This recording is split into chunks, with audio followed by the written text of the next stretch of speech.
ورتل القرآن ترتيلا. Salam alaikum wa rahmatullahi wa barakatuh. Nous avons évoqué dans le cours précédent les sorties de la partie postérieure de la langue, c'est-à-dire Aqsal Lisan.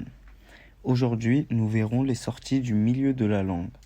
Dans ces points de sortie, nous pouvons retrouver un point qui regroupe 3 lettres. La lettre Jim, la lettre Shin et la lettre Ya, sans prolongation. Prenons premièrement la lettre Jim, qui sort du milieu de la langue avec la partie opposée du palais. Cela nous donne Aj, Ij, Uj.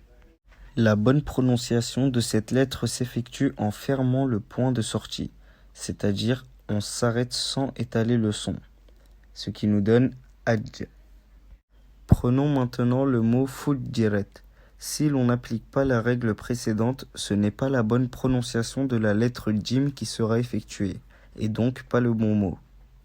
Intéressons-nous maintenant à la lettre Shin qui a pour point de sortie le milieu de la langue, comme pour le Jim. Mais contrairement au Jim, on doit laisser le son s'étaler, c'est-à-dire H, Ish, Ush.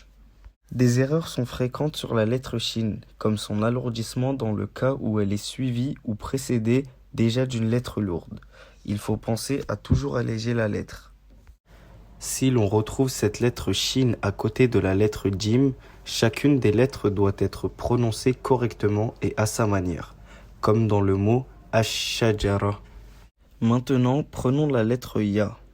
Toujours le même point de sortie qui est le milieu de la langue avec la partie opposée du palais.